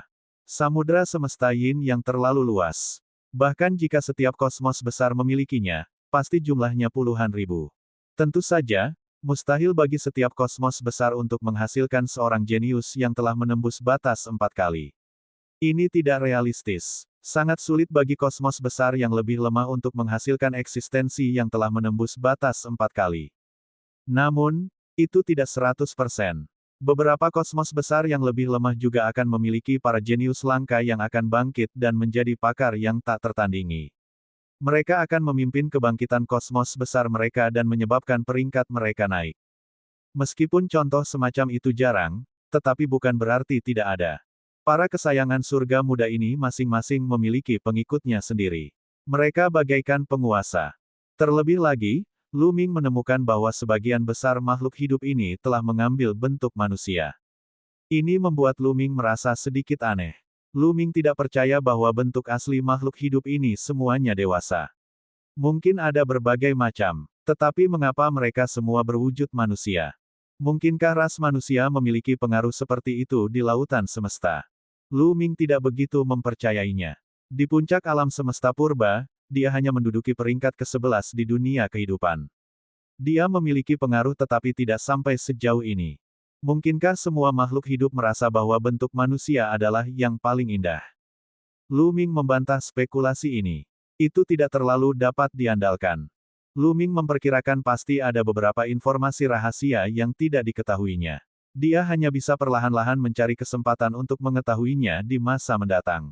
Dia telah menyamar dan membaur dengan orang banyak, sehingga dia tidak menarik perhatian. Bahkan jika 8 klan di tanah terlarang ada di sini, mereka tidak akan memperhatikan Lu Ming, terutama karena ada terlalu banyak makhluk hidup. Setelah beberapa hari, Tiancong mulai membuat terobosan. Tetapi hasilnya mengejutkan semua orang. Karena pada akhirnya, Tiancong gagal dan mati karena kesengsaraan besar asal. Lu Ming menyadari bahwa kekuatan bencana besar asal kali ini jauh lebih kuat daripada saat si Tianteng melakukan terobosan. Meskipun Tiancong sangat berbakat dan kuat, lebih kuat dari si Tianteng dan Wu Jue yang berada di alam yang sama, dia tetap tidak bisa melawan. Raungannya yang tidak diinginkan mengguncang kekosongan alam semesta, tetapi tidak berguna dan dia berubah menjadi abu. Beberapa pelindung Dao Tiancong merasa cemas dan ingin membantu, tetapi mereka juga meninggal karena bencana asal-usul. Adegan itu sunyi. Adegan ini di luar dugaan semua orang. Adegan itu juga menuangkan seember air dingin ke atas para kesayangan surga yang ambisius itu. Mereka telah melihat dengan jelas betapa kuatnya Tianchong. Ketika ia bertarung dengan sekuat tenaga, ia telah memperlihatkan kekuatan penuhnya. Terlepas dari apakah itu tubuh fisik atau jiwanya, dia telah mencapai puncaknya. Meskipun mereka berdua telah menembus batas 4 kali, beberapa orang merasa bahwa dia tidak sebagus Tianchong. Jika Tianchong dikalahkan, bagaimana mereka bisa berhasil? Begitu sulitkah untuk menerobos kesengsaraan besar asal-usul? Itu tidak benar. Ketika si Tianteng menerobos saat itu, kekuatan kesengsaraan asal tidak sekuat ini. Mengapa konflik surgawi begitu kuat? Seseorang berseru. Lu Ming melihat sekelilingnya dan menyadari bahwa itu adalah jangkrik jahat, anak ajaib nomor 1 dalam suku yang keji. Jangkrik jahat telah melihat terobosan si Tianteng. Selain dari 8 klan di daerah terlarang dan sejumlah ahli alam Dewa Azure, tak seorang pun dari alam semesta luar telah melihat si Tianteng menerobos. Apa yang kau katakan? Seseorang langsung bertanya. Maksudmu, ketika si Tianteng menerobos, tekanan dari malapetaka besar tidak begitu kuat. Benar sekali, tidak sekuat itu. Ya, dia masih jauh dari itu. Kalau tidak, si Tianteng tidak akan bisa berhasil menerobos. Beberapa jenius dari 8 klan di tanah terlarang angkat bicara. Aku mengerti sekarang. Itulah kekerasan samudera semesta. Kata seorang pemuda dari alam semesta luar. Apa itu kekerasan samudera semesta? Beberapa orang yang tidak mengerti bertanya. Legenda mengatakan bahwa selama masa kesusahan asal mula yang besar, jika seseorang menerobos ke alam asal mula, itu akan menyebabkan lautan semesta menjadi liar. Jika seseorang ingin menerobos nanti, lautan semesta akan menjadi liar, dan penindasan dari kesusahan asal mula yang besar akan meningkat secara eksponensial. Akan sulit bagi siapapun untuk menerobos di bawah kesusahan asal mula yang besar. Orang pertama menjelaskan. Benar sekali. Saya juga pernah mendengar rumor seperti itu. Tidak semua malapetaka asal muasal akan seperti ini. Banyak alam semesta yang pernah mengalami malapetaka asal muasal tidak akan seperti ini. Tidak ada yang akan membuat terobosan dan menyebabkan penindasan malapetaka asal muasal menjadi lebih kuat. Ini hanya sebagian kecil. Saya tidak menyangka akan mengalaminya. Orang lain menjelaskan. Bab 5090, menyewa kembali tulang abadi. Sebagian besar orang yang hadir terdiam, terutama mereka yang bertekad untuk menerobos kesengsaraan besar asal-usul. Ekspresi mereka bahkan lebih buruk. Jika demikian halnya, mereka tidak akan mempunyai kesempatan sama sekali. Ada banyak manfaat untuk menerobos malapetaka asal mula yang hebat. Begitu seseorang menerobos, potensi dan bakat mereka akan meningkat pesat. Itu akan memperluas jalur masa depan seseorang, memungkinkan seseorang untuk berkultivasi lebih cepat dan lebih mantap, melampaui orang lain dari generasi yang sama. Kesempatan bagus seperti itu terlewatkan begitu saja. Dapat dikatakan bahwa terobosan si Tianteng telah memotong jalan yang lain. Mengapa seperti ini? Wajah Hu Jue memucat karena dia menderita pukulan hebat. Dengan cara ini, dia tidak akan memiliki kesempatan untuk mengejar si Tianteng. Kesenjangan di antara mereka sulit untuk diatasi. Hanya setelah menerobos ke alam asal dan memperoleh beberapa peluang yang menantang surga, barulah dia bisa mengejar ketinggalannya. Begitu pula dengan Lu Ming. Penampilannya tidak begitu baik. Dia akhirnya mengerti mengapa setiap kali dia ingin menerobos ke alam asal, dia akan merasakan bahaya yang mengerikan. Jadi itu karena ganasnya samudera jagat raya. Tekanan dari kesengsaraan besar terlalu kuat. Bahkan dengan kekuatannya, dia mungkin tidak dapat menerobos dengan sukses dan mungkin berakhir dengan kematian. Bukan karena ia masih memiliki kekurangan, tetapi karena ia tidak memiliki kondisi untuk menerobos. Jika ia menerobos sendirian, tidak akan ada jalan bagi keturunannya. Apakah tidak ada kesempatan sama sekali? Seseorang tidak mau menyerah dan bertanya. Bukan berarti tidak ada peluang sama sekali. Selama seseorang cukup kuat, seseorang dapat menerobos semua rintangan. Alasan mengapa Tianchong gagal adalah karena seseorang tidak cukup kuat. Seorang pria muda berbicara. Orang ini berpakaian putih, dan seluruh tubuhnya diselimuti cahaya suci. Meskipun dia telah melihat bahwa serangan surgawi telah gagal, kata-kata dan ekspresinya masih menunjukkan ekspresi percaya diri. Keajaiban tak tertandingi dari cahaya suci kosmos yang agung. Cahaya suci tingkat 9 di alam semesta yang dewa yang tak tertandingi juga ada di sini. Kudengar dia sudah menembus batas 5 kali. Tidak heran dia begitu percaya diri. Belum tentu. Bahkan jika saya berhasil 5 kali, saya mungkin tidak yakin untuk berhasil. Beberapa orang berdiskusi secara diam-diam. Cahaya suci tingkat ke-9 di alam yang. Lu Ming tidak dapat menahan diri untuk tidak menatap keilahian yang tak tertandingi itu, diam-diam merasa terkejut. Mereka yang mampu menduduki peringkat 10 besar di antara puluhan ribu kosmos besar di alam yang benar-benar mengerikan dan kekuatannya tak terbayangkan. Kosmos besar semacam ini jelas sangat makmur. Perlu diketahui bahwa akhir alam semesta purba adalah periode paling makmur dalam sejarah alam semesta purba. Namun, alam semesta ini hanya menduduki peringkat ke-11 di alam yang masih jauh dari peringkat ke-9. Kosmos yang agung seperti ini tentu saja menarik banyak perhatian. Banyak orang memandang keilahian yang tak tertandingi, terutama beberapa kosmos agung dari dunia bawah. Mereka berpikir tentang cara menyingkirkan keilahian yang tak tertandingi. Itu karena, bahkan di lautan semesta, 5 pemecah batas adalah para jenius teratas. Mereka memiliki potensi tak terbatas dan memiliki peluang untuk menjadi raja di masa depan. Begitu mereka dewasa, mereka akan menjadi musuh besar dunia bawah. Yang terbaik adalah menyingkirkan musuh masa depan ini sesegera mungkin. Namun, Holly yang tak tertandingi tidak takut dan masih sangat percaya diri. Jika kamu cukup kuat, tentu saja kamu dapat menerobos semua rintangan. Namun, dengan kekuatanmu yang tak tertandingi, aku khawatir kamu masih jauh dari itu. Jika kamu memiliki kemampuan, mengapa kamu tidak mencoba menerobos? Seseorang mengejek. Banyak hati orang bergetar. Dia berani mengejek kekudusan yang tak tertandingi di wajahnya. Cahaya suci kosmos agung terkenal karena sifatnya yang sombong. Siapapun yang menyinggung mereka tidak akan mendapatkan akhir yang baik. Tetapi ketika semua orang melihat orang yang berbicara, mereka mengerti. Itu adalah kerangka emas dengan pelindung tulang emas yang bahkan lebih cemerlang dari emas. Kerangka itu berkedip dengan cahaya warna-warni yang menakutkan dan tampak tidak bisa dihancurkan dan tak terkalahkan. Tulang abadi leluhur dari kerangka kosmos yang agung.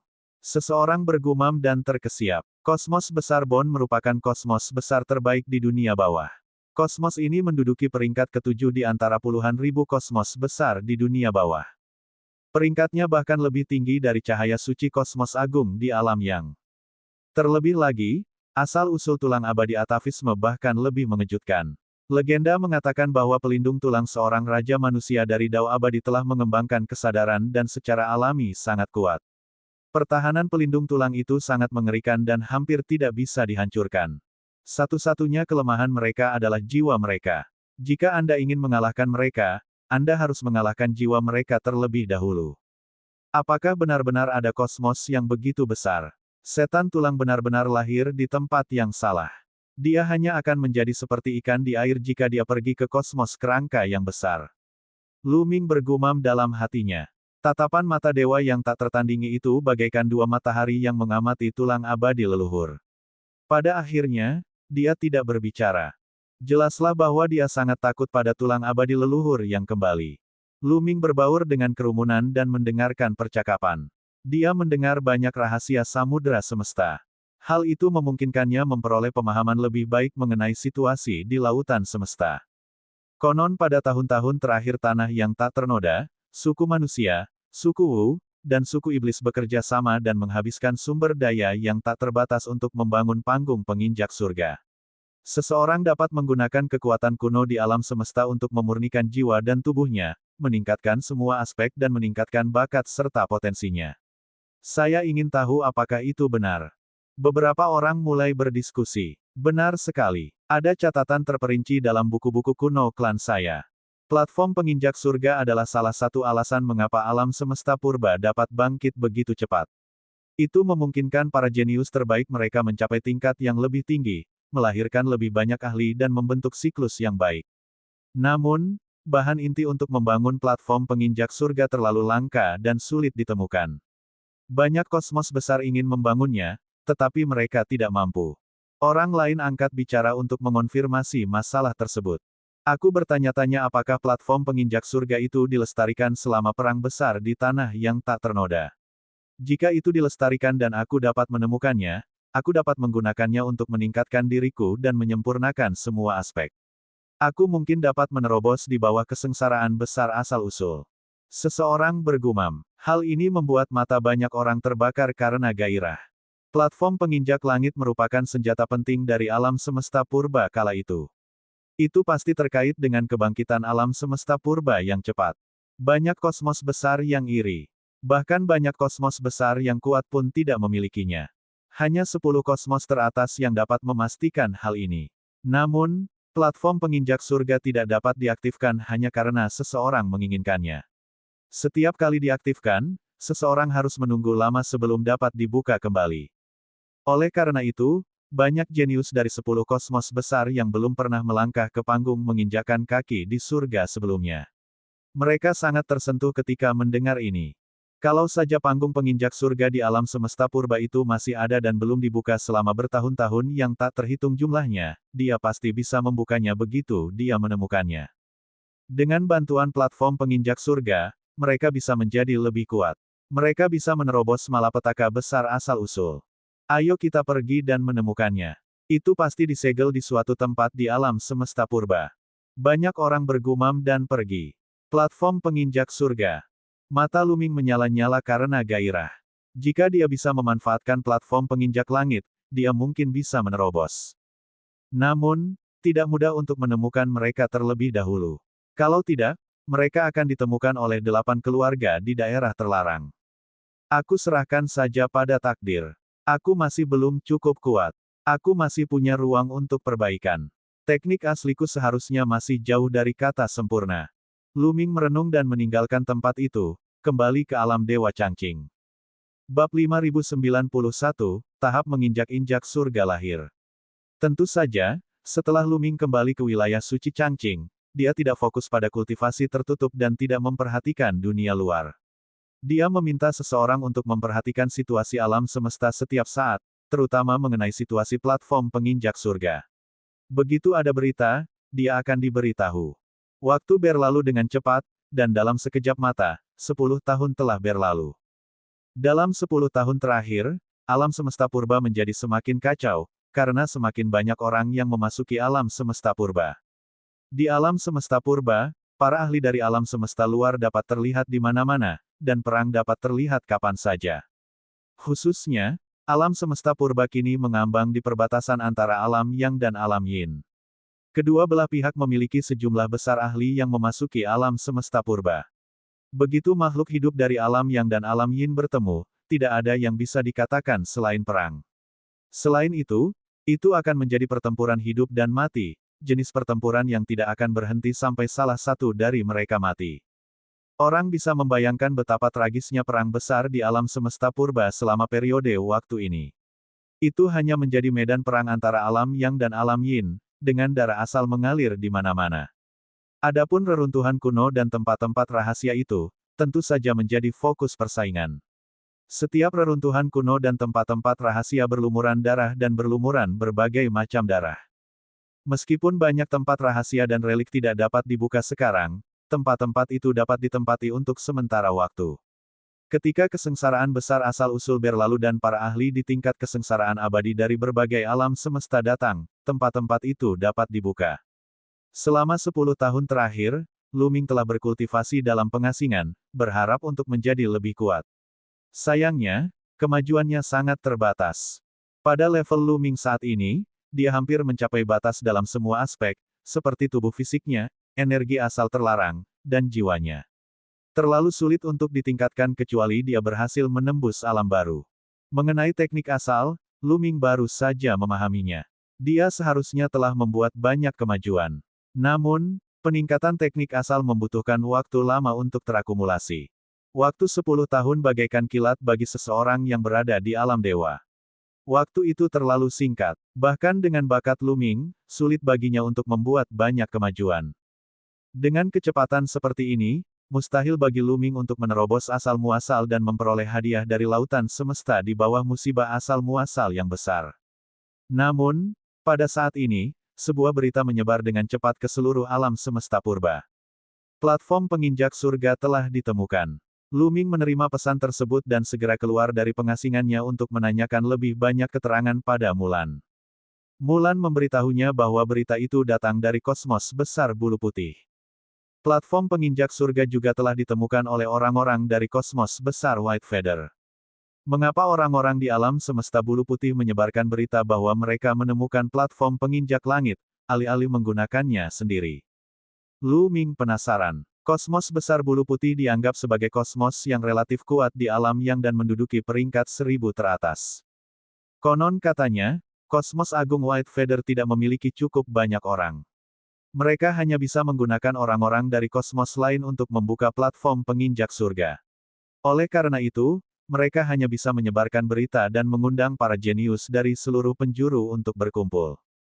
Tentu saja, ada juga orang yang mengatakan bahwa ketika White Feather Grid Cosmos menemukan Heaven Trampling Platform, mereka juga ditemukan oleh orang-orang dari Grid Cosmos lainnya.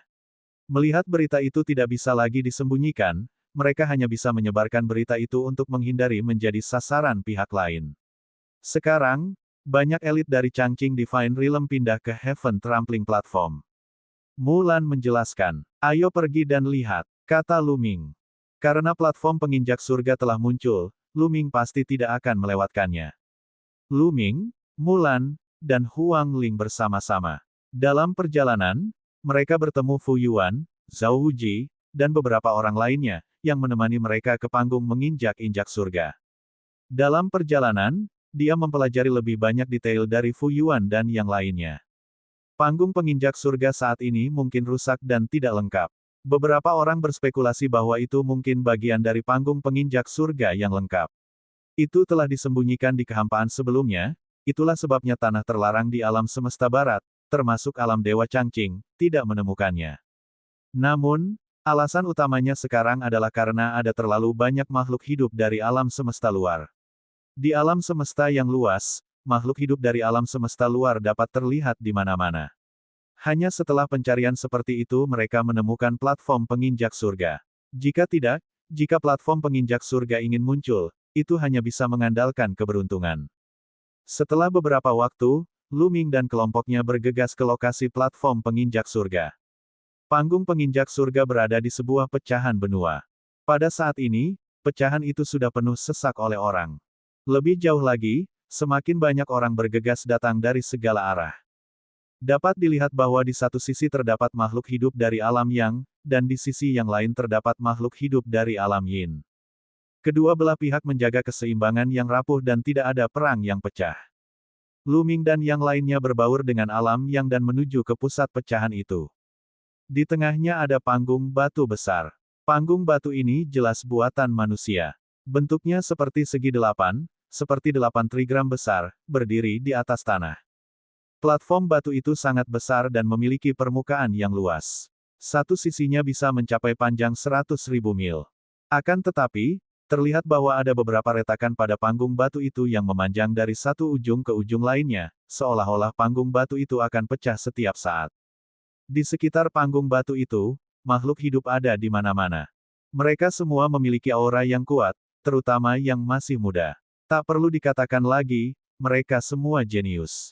Platform penginjak surga pada mulanya dipersiapkan untuk para jenius. Platform penginjak langit begitu besar sehingga tidak dapat disembunyikan bahkan jika diinginkan. Platform itu akan segera ditemukan. Tidak heran bulu-bulu terbang kosmos yang agung menyebarkan berita itu. Lu Ming merenung. Alam semesta purba adalah alam semesta agung dari alam Yang. Alam semesta ini milik alam Yang. Kalian makhluk Yin dari alam Yin bisa tersesat. Tiba-tiba terdengar teriakan dingin dari sekitar panggung penginjak surga. Hehe, sungguh lucu. Alam semesta purba sekarang berada di persimpangan alam Yang dan alam Yin. Itu adalah objek tanpa pemilik dan bukan milik alam yang Anda. Lagi pula, memangnya kenapa kalau itu milik alam yang Anda? Jika itu ditaklukkan oleh kami, itu akan berada di alam semesta alam Yin kami. Seseorang dari dunia bawah mencibir sebagai tanggapan. Omong kosong. Apakah kamu punya kemampuan untuk menghancurkannya? Seseorang dari alam yang berteriak. Tidak punya kemampuan. Hahaha, bagaimana alam semesta purba bisa hancur? Bukankah alam semesta purba juga dihancurkan oleh kekuatan besar dunia bawahku? Makhluk dari dunia bawah itu menjawab. Kedua belah pihak berdebat, dan bau mesiu memenuhi udara. Akan tetapi, hal itu terkendali sampai batas tertentu dan tidak ada perang yang pecah. Terlalu banyak makhluk hidup di sini hari ini. Begitu perang pecah, akan sulit dikendalikan dan menyebabkan pertumpahan darah yang mengerikan. Terlebih lagi, perbedaan kekuatan antara kedua belah pihak tidak terlalu besar. Jika mereka benar-benar bertarung, tidak ada pihak yang yakin akan menang. Yang terpenting, tujuan utama kunjungan semua orang hari ini adalah panggung menginjak-injak surga, terutama para jenius papan atas. Tujuan terpenting mereka adalah menggunakan panggung menginjak-injak surga untuk menempa diri mereka dan membiarkan diri mereka mencapai tingkat yang lebih tinggi sehingga mereka dapat menerobos kesengsaraan besar asal mula. Dalam 10 tahun terakhir, tidak ada seorang jenius pun yang mencoba menerobos ke alam asal. Ketika konflik surgawi pecah, penindasan kesengsaraan asal terlalu mengerikan. Tidak ada yang percaya diri. Sekarang, platform menginjak-injak surga itu tidak diragukan lagi merupakan suatu kesempatan. Platform penginjak surga ini retak, apakah masih bisa dipakai? Selain itu, ini sedikit berbeda dari platform penginjak surga legendaris dari alam semesta kuat lainnya. Platform penginjak surga ini terlihat agak terlalu kecil. Jauh dari cara yang besar dan mengesankan seperti dalam legenda. Banyak orang di kerumunan itu yang mengemukakan keraguan mereka.